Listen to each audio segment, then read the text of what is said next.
There are the lucky few being evacuated from the ruins, but the majority remain in sheer misery, waiting and praying for any form of relief.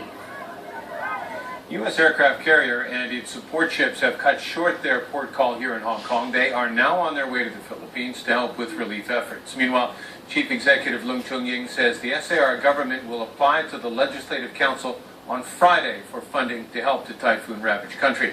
Diane To reports. The massive USS George Washington was still anchored off Tsing-yi this morning. The aircraft carrier and its escorting ships, including the USS Antietam that was docked at the ocean terminal in Tsim Sha Tsui, rushed to call back some 7,000 sailors to head to the Philippines. Based on previous humanitarian assistance disaster relief efforts, the majority of our effort will be using our helicopters to provide logistic support to the Philippine and other forces in the area, nonprofits and other non-governmental agencies and governmental agencies that are conducting the effort relief. The strike group is also carrying a large amount of food, water and medicine, which is desperately needed now in the disaster-stricken areas. But they won't get there for at least 2 days. We think it's going to take about 48 to 72 hours. The weather's pretty bad out there, and so we're limited by seas and wind and things of that nature on how fast we can go. But we're going to go as fast as we possibly can. To offer a helping hand, Chief Executive Leung Chun-ying will seek approval from the LegCo Finance Committee on Friday to inject an additional $40 million into the Disaster Relief Fund, which only has about $9 million now.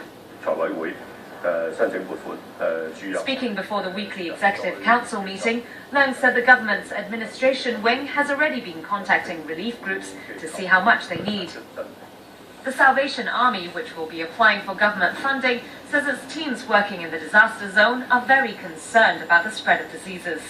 We already allocate 100,000 US and for the purchase of the medicine and the food. And I think we are also prepared to allocate another 100,000 US dollars. But we also, try to target for another 5 million Hong Kong dollars, which can allow us to serve much more people than what we can do now.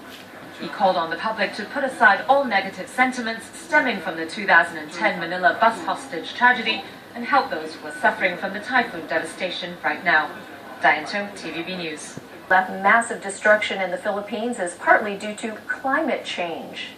And they warn that if we do not do something about it anytime soon, the 21st century may well be the last one for mankind. Stephanie Choi reports.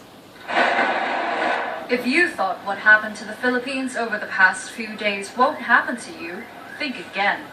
What we have just seen is just a harbinger of more disasters to come. Experts say the global warming trend is the major reason why Super Typhoon Haiyan was so deadly and why it struck at such an unusual time of year. Scientists have already detected this long-term trend because of the emission of large amount of carbon dioxide resulting from the burning of huge amounts of fossil fuels. Carbon dioxide is a greenhouse gas because it will trap the heat, trap the solar radiation, and leading to a general rise in the global temperature.